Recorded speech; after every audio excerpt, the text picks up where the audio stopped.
وسلم وبارك وكرم وعظم وأنعم وترحم وتحنن وزد وتمم على حبيبنا وشفيعنا وقرة أعيننا سيدنا ومولانا محمد وعلى آله وصحبه ومن تبعهم بإحسان إلى يوم الدين. أما بعد. Saudara sekalian rahimahullah, sebagaimana tadi disampaikan, kajian sirah Nabawiyah kita kali ini membahas tentang qunut subuh.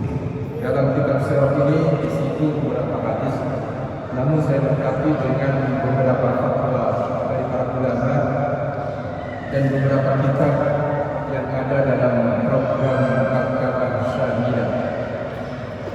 Masyarakat muslimin rahimahullah, patut kita syukuri kita bisa berkumpul di rumah Allah yang mulia ini, para alim ulama, para asatidz, para hujjaj, para masyarakat yang alhamdulillah berkenan hadir. Semoga amalan soleh ini bisa mengumpulkan kewajiban kita dalam beribadah kepada Allah. Masyarakat muslimin rahimahullah, saya langsung bacakan saja beberapa teks keagamaan dari beberapa kitab. Di sini disebutkan fa innal qunuta fi salati subhi mukhtalafun fihi bainal fuqaha, bahwa sesungguhnya pelaksanaan qunut subuh itu terjadi perbedaan pendapat di antara ulama. Fa minhum man yara annahu sunnah, di antara ulama ada yang memandangnya sebagai sunnah atau mustahab, yakni dianjurkan. Kama huwa mazhab Syafi'iyah wal Malikiyah, yang mana ini adalah mazhab Maliki dan Syafi'i. Maka dalam mazhab Ahlus Sunnah wal Jamaah yang melaksanakan, yang menganjurkan, yang mengatakan qunut subuh itu adalah sunnah, ada dalam dua mazhab besar. Pertama mazhab Imam Syafi'i, mazhab Imam Syafi'i, yang kedua mazhab Imam Maliki. Jadi dua mazhab ini menegaskan seperti itu. Wa minhum man yara annahu ghairu masyru', dan di antara ulama ada yang mengatakan qunut subuh tidak disyariatkan. Ini adalah mazhab Al-Ahnaf wal Hanabilah, mazhabnya Imam Ahmad dan mazhabnya Imam Abu Hanifah. Jadi dua-dua. Dalam beberapa literatur atau riwayat, Imam Ahmad mengatakan qunut subuh juga dianjurkan. Tetapi yang mu'tabar dalam mazhab Hambali bahwa qunut subuh tidak dianjurkan. Kenapa bisa begitu? Nanti akan kita coba telusuri di mana permasalahannya, di mana kontrolnya, mana yang lebih kuat dalilnya, mana yang lebih lemah dalilnya. Mazhab Malik wa Syafi'i ila anna al-qunut fi salati subhi sunnah fi jami' az-zaman. Menurut mazhab Imam Malik dan ulamanya, begitu juga mazhab Imam Syafi'i dan ulamanya, bahwa qunut subuh itu dilakukan di setiap zaman, kapanpun, apakah dulu, sekarang, dan akan datang. Qunut subuh itu senantiasa hukumnya sunnah atau dianjurkan, kata mazhab Syafi'i dan Maliki. Hanya saja perbedaannya hadirin, kalau dalam mazhab Syafi'i itu qunut subuh dilaksanakan setelah rukuk. Tetapi kalau dalam mazhab Maliki sebelum rukuk yang afdal. Tetapi mereka juga mempersilahkan setelah rukuk. Mazhab Maliki lebih mengutamakan qunut subuh sebelum rukuk. Kenapa demikian? Karena memang sejak zaman Sayyidina Umar, jadi Sayyidina Umar dalam beberapa riwayat disebutkan menganjurkan pembacaan qunut subuh ini sebelum rukuk. Untuk apa? Dalam rangka agar orang-orang yang masbuk melaksanakan sholat, orang-orang yang agak terlambat bisa mendapatkan rukunnya. Kenapa? Karena rukun ini dipandang satu rakaat. Itu asal muasal kenapa sahabat Umar radhiyallahu taala anhu yang mulia menganjurkan pembacaan qunut sebelum rukuk, agar orang-orang yang terlambat bisa mendapatkan rukunnya imam sehingga terhitung satu rakaat atau bersama imam lengkap. Di sini dikatakan apa dalil mazhab Maliki maupun mazhab Syafi'i yang menganjurkan qunut subuh diantaranya adalah hadis sahih. Ini hadisnya sahih. Ma zala Rasulullah sallallahu alaihi wasallam yaqnutu fil fajr. Senantiasa salat subuhnya disertai dengan kunut.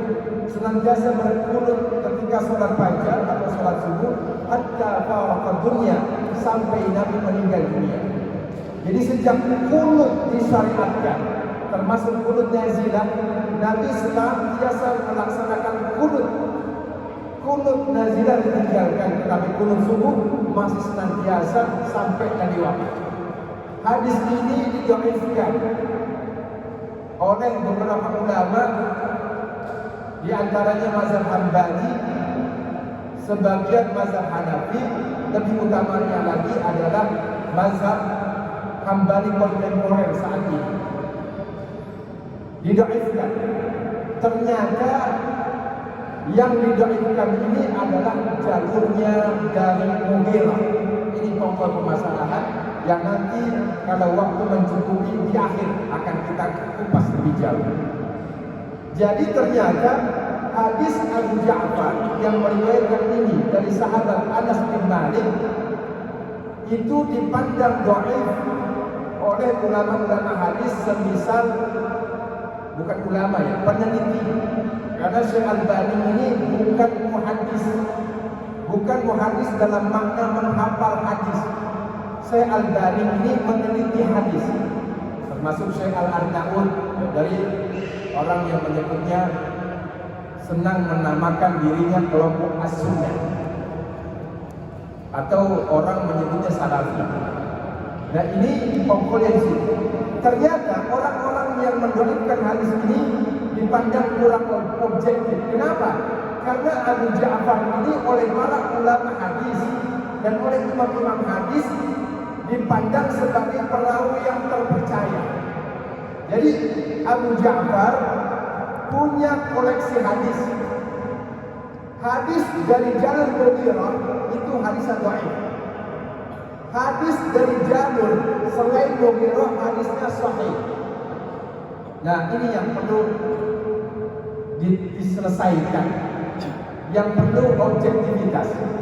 Maka hadis Abu Ja'far itu pengakuan dari para ulama, Imam Nawawi, Imam Ibnu Hajar Al-Asqalani, Imam Al-Madini sekalipun, gurunya Imam Bukhari mengatakan bahwa Abu Ja'far itu orang yang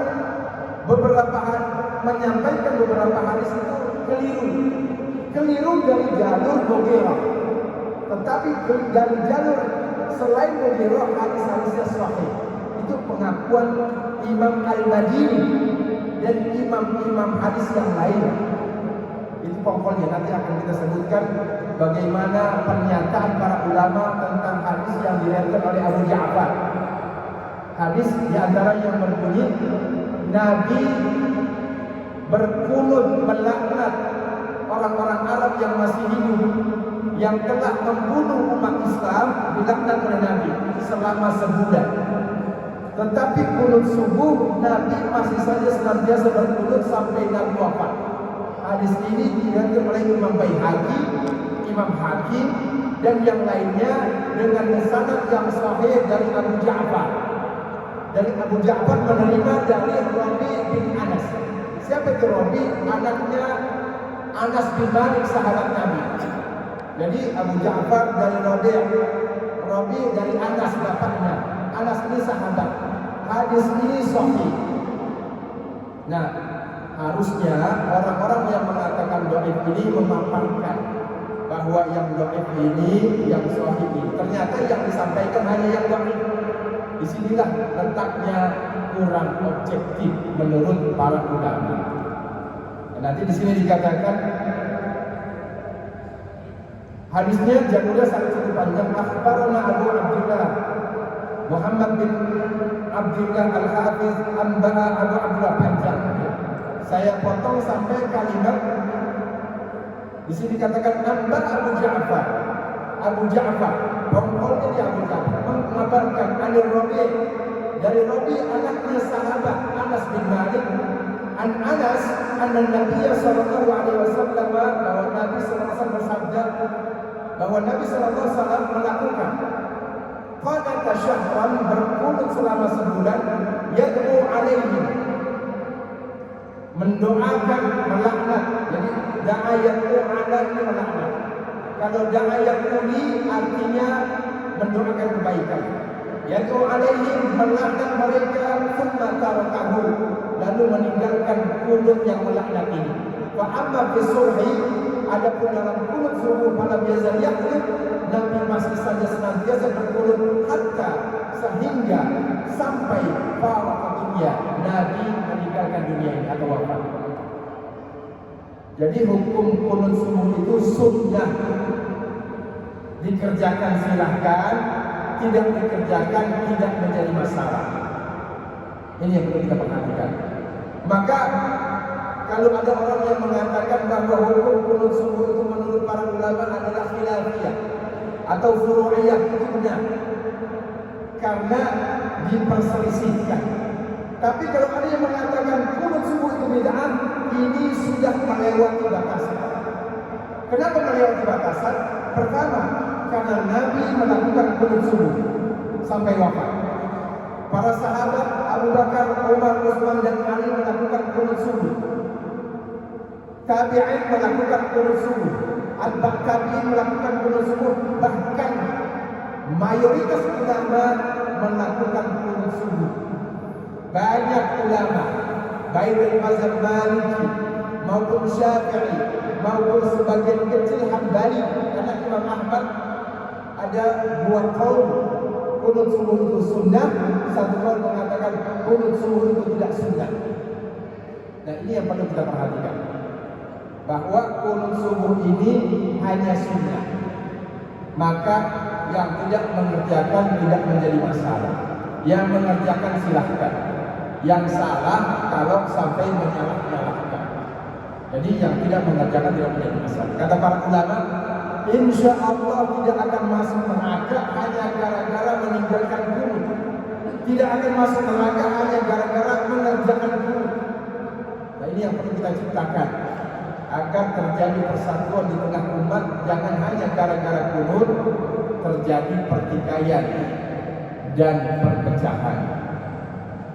Wa dhahaba Ahmad wa Abu Hanifah ila an la yusallu al-qunut fi salat subuh. Kalau tadi dalil orang yang berkunut, ini kita sebutkan apa dalil ulama yang mengatakan kunut tidak disyariatkan, yaitu mazhab Imam Abu Hanifah dan Imam Ahmad. Wa la fi ghayriha, juga tidak di tempat salat yang lain, minas salawat, dari salat-salat yang ada, siwa al-witr, kecuali witir. Jadi Imam Ahmad dan mazhab Imam Abu Hanifah tidak menganjurkan kunut dalam sholat, dalam witir dianjurkan. Amma lima ruya, dalilnya adalah berdasarkan apa yang diriwayatkan oleh Imam Muslim. Anna Nabi sallallahu alaihi wasallam qala syahran, bahwa Nabi berkunut sebulan, yad'u ala hayy min ahli al-Arab, melaknat orang Arab yang masih hidup yang pernah membunuh umat Islam.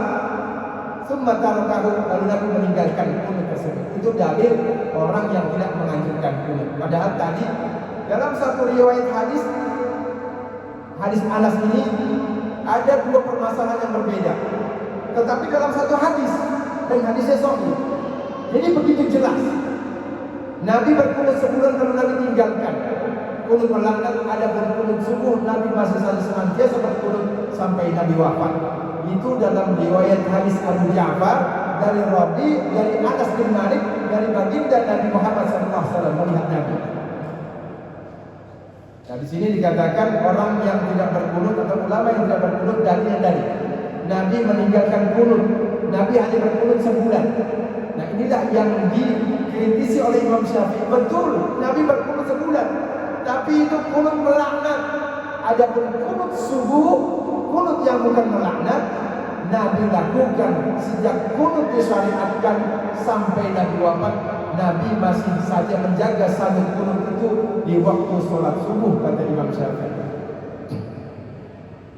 Qultu li Abi, hadis yang lain mazhab Hanafi dan Hambali, aku bertanya kepada ayahku Abu Malik, dari Abu Malik Aku bertanya kepada ayahku, ayahnya Abu Malik, innaka shallaita khalfa Rasulillah. Sesungguhnya engkau salat di belakang Rasul. Lalu Abu Bakar dan salat di belakang Abu Bakar, wa Umar dan salat di belakang Umar, wa Utsman dan salat di belakang Umar, wa Ali dan salat di belakang Ali. Hahuna di Kufah, di sini di Irak di Kufah. Nahwan min 5 sini, kurang lebih selama 5 tahun kita bermakmum kepada sahabat Ali dan yang lainnya. Akan yaqnutuna fi subuh. Apakah mereka berkunut dalam salat subuh? Qala, kata Abu Malik bapaknya Aib, bunayya muhdas, itu adalah perkara baru. Kata Abu Malik. Rawahu Tirmizi, hadis ini dari Imam Tirmizi. Jadi ada hadis menyebutkan sahabat mulia Abu Bakar, Umar, Utsman, Ali tidak berkunut. Tetapi ada hadis yang lain juga yang sahih, sama mengatakan Abu Bakar, Umar, Utsman dan Ali berkunut. Nah, dalam penyelesaiannya bagaimana? Kata para ulama, dalam ilmu usul fikih itu kalau ada dua perkara berbeda, satu positif, satu negatif, maka yang dikedepankan adalah yang positif, yang pernah mengerjakan. Kenapa? Pertama, alasan kata para ulama usul fikih, bisa jadi orang yang mengatakan Nabi tidak berkunut itu tidak pernah melihat Nabi berkunut. Yang kedua, bisa jadi hadis Nabi tentang berkunut tidak sampai kepada mereka, para ulama yang mengatakan Nabi tidak berkunut. Kenapa demikian? Yang ketiga, alasannya adalah ternyata hadis-hadis yang menyebutkan Abu Bakar kunut subuh itu banyak. Umar berkunut itu ada, Utsman berkunut itu ada, sahabat Ali berkunut subuh itu banyak hadisnya. Hadis sekalian. Bagaimana bisa dikatakan Abu Bakar, Umar, Utsman dan Ali tidak berkunut, padahal di tempat yang lain hadis yang sahih dan lebih sahih, bahkan masyhur, sahabat Ali berkunut, sahabat Utsman berkunut, sahabat Umar berkunut, sahabat Abu Bakar berkunut. Nah, maka perlu objektivitas. Jadi memang ada khilaf, karena ada dua hadis mengatakan Abu Bakar, Umar, Utsman dan Ali. Abu Bakar, Umar, Utsman dan Ali tidak berkunut. Yang satu Abu Bakar, Umar, Utsman dan Ali berkunut. Yang satu melakukan dalilnya, yang satu tidak melakukan. Dalam ilmu ushul fiqh yang dikedepankan yang positif karena pernah ada. Bisa jadi karena mereka tidak tahu, tidak sampai ilmunya dan semisalnya. Maka di sini dikatakan, saya tinggalkan yang ini, tapi sama pembahasannya. Tapi Sunan Tirmizi an Al-Barra bin Azib, karena yaqnutu fi salat subuh wal maghrib. Dari Azib bahwa Nabi berkunut subuh dan juga dalam salat maghrib. Jadi kunut pernah Nabi lakukan, karena kunutnya ini umum.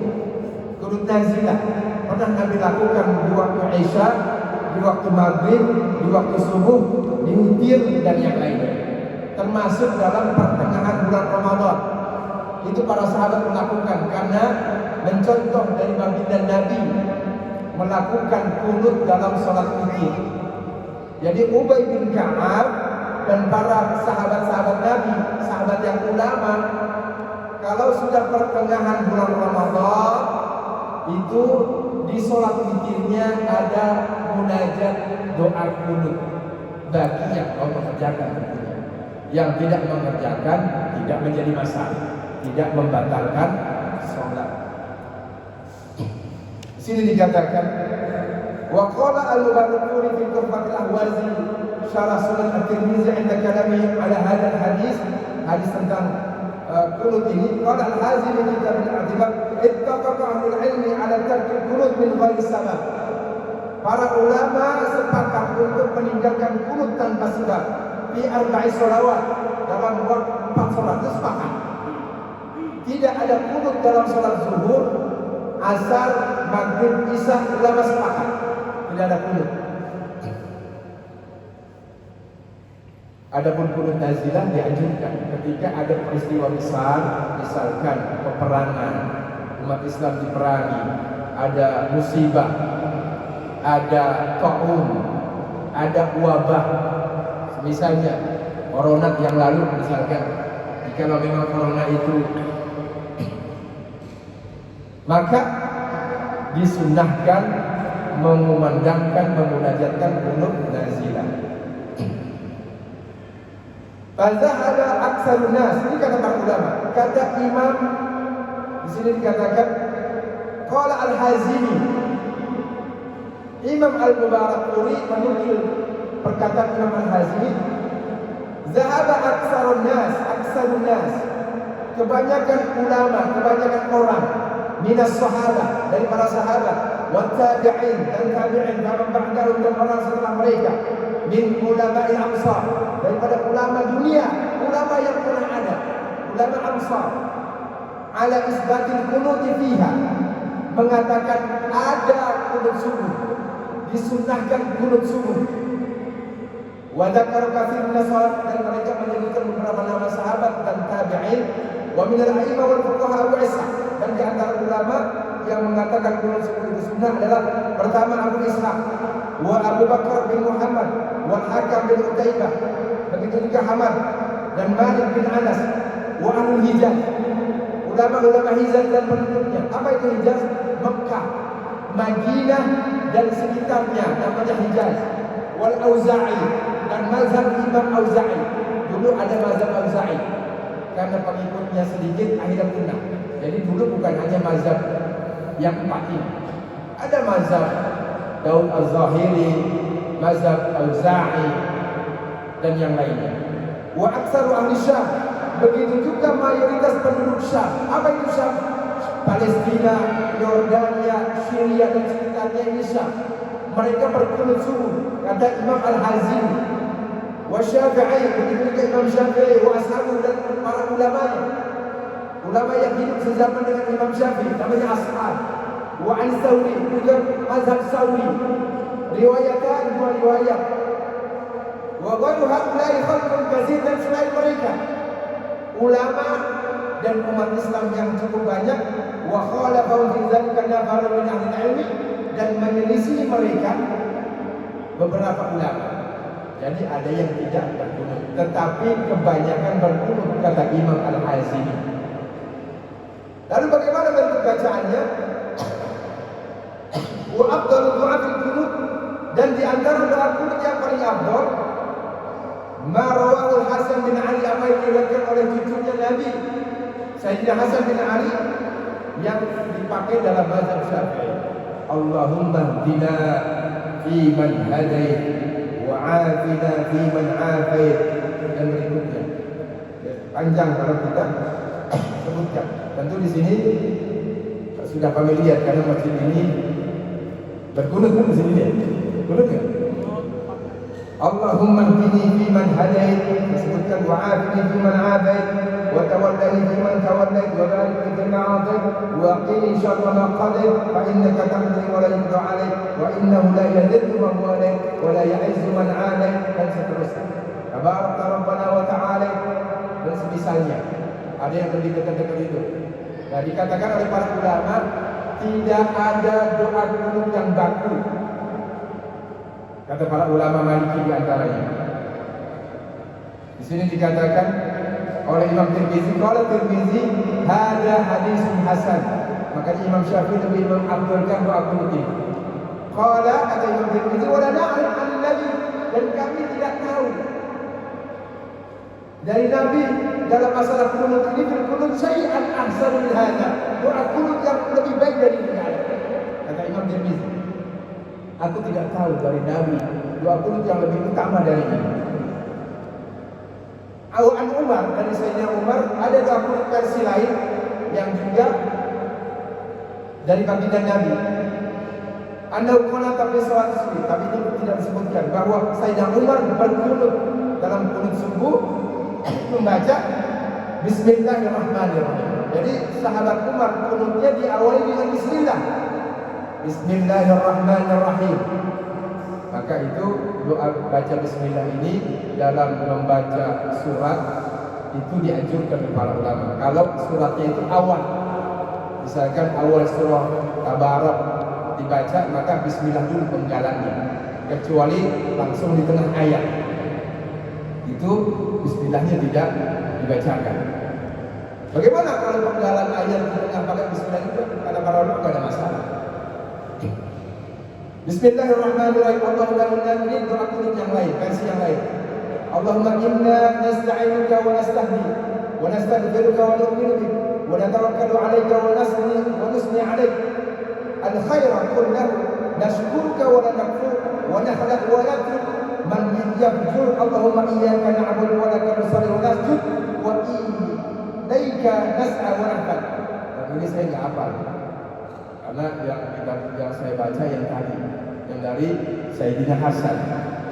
Narju rahmataka wa nakhsha 'adzabak inna 'adzabakal jaddu lil kafirin wal haq. Allahumma 'azz bil kuffar ahlul kitab alladziina yasudduna 'an dinillah.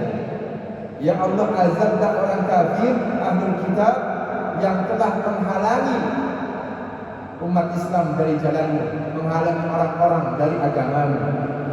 Rawahu Abdul Razzaq dalam sanadnya wal Baihaqi fi Syu'abil Iman. Nah, yang paling sahih yang tadi, yang diriwayatkan oleh cucu Nabi Hasan bin Ali, diriwayatkan oleh Imam Tirmizi. Dalam kitab At-Tafriq dikatakan oleh para ulama, di sini dikatakan al-qunut bi subhi fadilah. Qunut subuh itu adalah suatu keutamaan.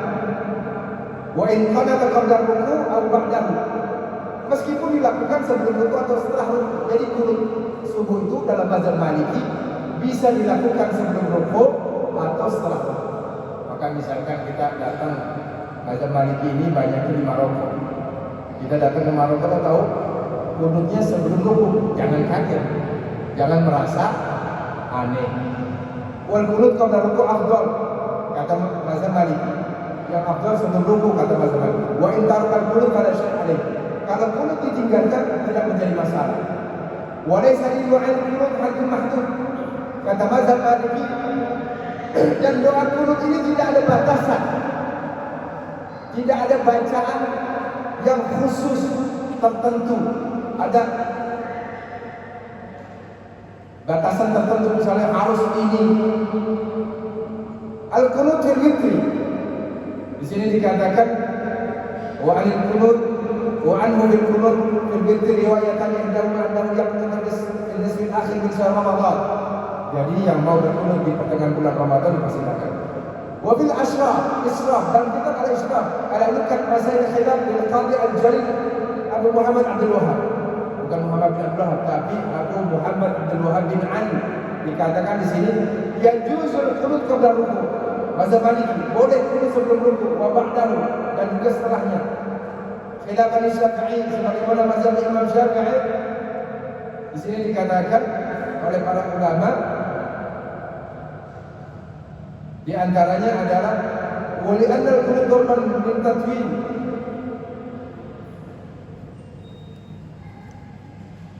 Ya mirip. Qala Imam Al-Kabir Abu Abdullah. Di sini dikatakan oleh Imam Abu Abdullah Al-Marizi, mazhab Maliki, dalam Syarah At-Talqin kitab Taharah bab Al-Miyah, ada pembahasan bersuci. Laisa indana fil qunut du'a'un muayyan. Kata mazhab Maliki, bagi kami mazhab Maliki dalam qunut itu tidak ada doa khusus, doa muayyan, doa tertentu. Wala nuqid fihi qaulan wala miqdaran, juga tidak dibatasi panjang dan pendeknya, lama dan tidaknya. Nuqid waktunya. Minal wuquf, ketika berdiri membaca doa qunut setelah banas lima yahtar min madhabul qadi Abu Muhammad ma fi kitabihah. Jadi menurut mazhab Maliki, baca doa qunut itu tidak ada batasannya, lamanya termasuk bacaannya. Wal qunut di sholatil fajr sama ta'alil Nabi. Ini di antara dalil yang menegaskan kebenaran atau isbat bahwa qunut Nabi itu memang pernah Nabi lakukan sampai Nabi wafat, dan juga dilakukan oleh sahabat dan tabi'in. Apa dalilnya? Pertama, dalam kitab Musannaf di Ibnu Abi Syaibah dikatakan Anil Barra anna Nabi qanata fil fajr wal maghrib. Pertama, Nabi qunut dalam salat subuh dan salat maghrib. Ada qunut subuhnya. Itu dalilnya. Pertama. Yang kedua, an Atha dari jalur yang lain. Anna Rasulullah SAW qanata fil fajr. Nabi berqunut subuh, salat subuh. An Abdullah bin Ma'qil, dari kalau lihat lain lagi, qanata fil fajr, Nabi berkunut dalam sholat subuh. Jadi katakan qanata fil fajr rajulan, ada dua orang min ashabi Nabi dari sahabat Nabi berkunut, dua orang sahabat Nabi berkunut subuh. Wa Abu Musa, termasuk Abu Musa Al-Asy'ari sahabat Nabi. Jadi hadis ini menyebutkan ada aku melihat dua sahabat Nabi beserta Abu Musa Al-Asy'ari kunut subuh. Dari yang lain, riwayat Imam Muslim kali ini dalam sahihnya, An Muhammad qultu li Anas, hal qanata Rasulullah? Apakah Rasulullah berkunut fi salat subuh? Bertanya kepada Anas dalam salat subuh. Qala na'am, ya. Ba'da ruku yasiran, setelah ruku sebentar. Jadi ruku yang Nabi lakukan itu setelah kunut yang Nabi lakukan setelah ruku. Itulah sebabnya Imam Syafi'i mengambil mazhab itu. Karena memang kata para ulama, peneliti mazhab Syafi'i dan mazhab yang lainnya, dalam masalah sholat yang paling mendekati kebenaran dan paling sahih mazhab Syafi'i. Itu kata ulama menyebutkan begitu. Termasuk guru saya menyampaikan begitu ketika kuliah. Di sini dikatakan hadis berikutnya dalam Sunan Baihaqi dan yang lainnya dengan sanad yang sahih. Nabi qanata syahwan yad'u alaihim, melaknat mereka. Lalu Nabi tinggalkan doa melaknat ini. Fa amma fi as-subhi, adapun dalam salat subuh, falam yazal yaqnutu hatta faraqa dunya. Nabi masih senantiasa berkunut sampai Nabi wafat. Dan hadisnya sahih. Yang berikutnya, Rawal Bazzar dalam kitab Kasyful Astar dan yang lainnya, anna Rasulullah sallallahu alaihi wasallam qanata hatta mat. Kata Imam Al-Bazzar dari sahabat Nabi Anas bin Malik, Nabi berkunut sampai Nabi wafat hatta mat. Wa Abu Bakar hatta mat, begitu juga Abu Bakar berkunut sampai mati. Wa Umar hatta mat, begitu juga Umar berkunut sampai wafat. Maka hadis yang menyebutkan Abu Bakar, Umar, Utsman, Ali tidak berkunut ini bisa bermasalah. Karena hadis-hadis yang menegaskan Abu Bakar, Umar, Utsman, Ali berkunut hadisnya sahih. Qala al-Hafiz Nuruddin Al-Haytami mengatakan rijalu muwaththaqun, para perawi hadisnya dipercaya. Anil Awwam bin Hamzah, 6 menit lagi. Sa'altu Aba Utsman anil qunut fi subhi ba'da ruku. Aku bertanya kepada Abu Utsman tentang qunut subuh dalam ruku. Qultu amman, dari siapa itu? Qala an Abi Bakrin. Dari mana kamu dapat ajaran qunut itu? Dari mana kamu tahu? Sa'altu Aba Utsman anil qunut fi subhi. Aku bertanya kepada Abu Utsman tentang qunut subuh setelah ruku. Dari siapa? Dijawab an Abi Bakrin, dari Abu Bakar, wa Umar wa Utsman radhiyallahu ta'ala anhu. Rawahul Baihaqi wa qala hadza isnadun hasan. Hadisnya sahih, hasan itu baik. Wa an Abdullah bin Ma'qil qanata Ali radhiyallahu anhu fil fajr. Sayyidina Ali berkunut subuh, berkunut dalam salat fajar, dalam salat subuh. Diriwayatkan oleh Imam Baihaqi dalam sunannya, wa qala hadza an Ali sahihun masyhur. Ini hadis dari sahabat Ali, Nabi melakukan kunut subuh, Ali melakukan kunut subuh itu perilaku kunut yang masyhur, yang tidak dilakukan, yang terkenal. Wa kana Urwah la yaqnutu fi syai'in min as-salat. Hadis yang lain yang ke-10 ini. Urwah tidak pernah berkunut fi syai'in min as-salat, dalam satu salat pun, walaupun witri, termasuk dalam witri, illa kecuali annahu kana yaqnutu fi salat fajr, dia berkunut dalam salat fajar. Jadi itulah susunan bahasa Arab rada kecil gitu. Urwah tidak berkunut dalam satu salat pun kecuali, ada kecualinya, dalam salat subuh. Itu Urwah, sahabat Urwah bin Zubair. Wa an Abdullah bin Sadad shallaitu khalfa Umar, dari Abdullah bin Sadad, aku salat di belakang Umar. Wa Ali, dan di belakang Ali. Wa Abu Musa, dan di belakang Abu Musa Al-Asy'ari. Fa qanatu, mereka semua sholat subhi, dalam sholat subuh. Ini terdapat dalam kitab Sholat Witri di Muhammad bin Al-Maruzi, Imam Muhammad bin Nasr Al-Maruzi. Jadi kalau dilihat hadis-hadisnya lebih kuat yang menyebutkan Nabi berkunut subuh sampai wafat, karena sahabat Abu Bakar kunut sampai wafat, Umar sampai wafat, Utsman sampai wafat, Ali sampai wafat. Cuma Utsman di sini tidak disebutkan. Tadi ada Utsman? Nggak ada. Yang disebutkan adalah Rasul kunut sampai wafat, Abu Bakar sampai wafat, Umar sampai wafat, dan Ali masyhur senantiasa melakukan kunut.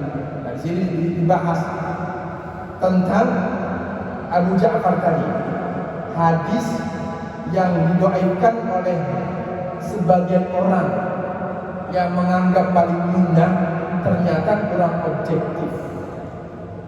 Jadi hadis Abu Ja'far memang dhaif. Yang mana?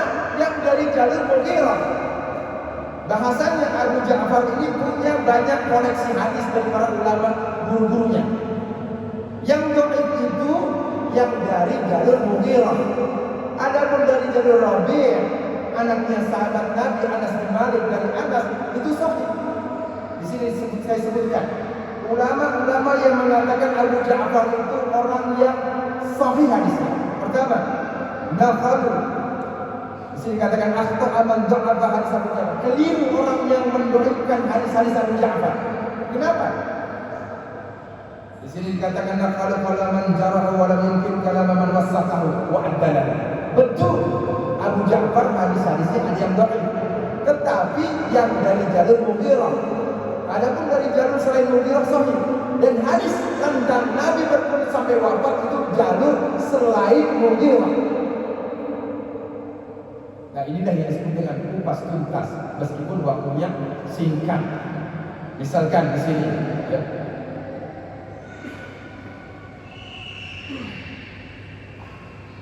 Ulama yang mengatakan Abu Ja'far itu sahih.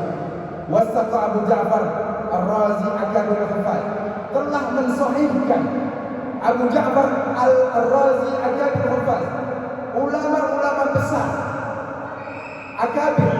Hufaz itu hafiz yang minimal apa 100 hadis. Wa fassalu ja'ala ad-da'fi fi hadisi wa bayyanu, dan mereka menjelaskan mana yang sahih mana yang dhaif. Wa hiya riwayat Mughirah, yang dhaif itu dari Mughirah. Adapun yang dari selain Mughirah sahih. Di sini katakan qala Imam Ahmad bahwa Abu Ja'far itu salihul hadis. Imam Ahmad sendiri, pendiri mazhab Hambali, mengatakan Abu Ja'far itu hadisnya salih, hadisnya baik. Wa qala Ibnu Ma'in kana siqah Khurasaniyah. Abu Ja'far itu orang Khurasan yang siqah, yang jujur. Siqah wa huwa yaqulu fima yarwi an Mughirah. Abu Ja'far itu jujur, terpercaya, dan dia keliru dari apa yang diriwayatkan dari Mughirah. Jadi titik komponnya Mughirah. Sayangnya orang yang mengatakan hadis Abu Ja'far itu dhaif tidak menjelaskan secara rinci bahwa Abu Ja'far itu hadisnya sahih. Sebagian besar yang dhaif dari jalur Mughirah. Ini titik pokoknya. Saya singkat, masih ada pembahasan yang lain. Maka kata Imam Syekhul Islam Ibnu Taimiyah, kata juga Syekh Ibnu Utsaimin, ulama Saudi, dan ulama-ulama Saudi yang lainnya, kata mereka berfatwa. Ini pesan bagi orang yang bermakmum kepada imam yang berkunut. Kata mereka ini, saya hanya menukil, kalau ada imam berkunut maka makmum hendaknya berkunut, meskipun dia meyakini bahwa kunut itu tidak sunnah. Kenapa? Karena ketika dia tidak berkunut berarti dia membantah imam, dia mengingkari perbuatan imam, dan itu perbuatan yang tidak terpuji, kata mereka. Maka kalau kita berkunut kepada imam, kalau kita bermakmum kepada imam yang tidak berkunut, makmumnya jangan berkunut. Jangan juga mengerjakan sujud sahwi. Itu yang perlu kita perjelas. Jadi kata para ulama, kalau imamnya berkunut, ikuti kunut, jangan diam. Kata Syekh Musayyib, aminkan itu imam, angkat tangan meskipun dia tidak meyakini kesunahan kunut. Kalau ada imam tidak kunut, maka makmum juga jangan kunut. Ini enggak, makmum di akhir sawit enggak boleh begitu. Kata para ulama, karena imam itu pemimpin, maka kita mengikuti pemimpin. Demikian wallahu a'lam, karena waktu yang membatasi kita. Yang benar datang dari Allah Subhanahu wa taala, yang salah dari kedaifan Abu Bakar sendiri, mohon maaf. Hal yang kurang berkenan pada barangkali menyinggung perasaan. Ini permasalahan fikih, ada yang iya, ada yang tidak. Ada yang mendukung, ada yang menolak. Itu biasa. Cuma kita mencari mana yang secara teori ilmiah, secara dalil lebih sahih, lebih kuat, lebih banyak diamalkan oleh para ulama, diamalkan oleh Nabi, sahabat dan tabi'in. Wallahu a'lam. Billahi taufiq wal hidayah wal ridha wal inayah. Assalamualaikum warahmatullahi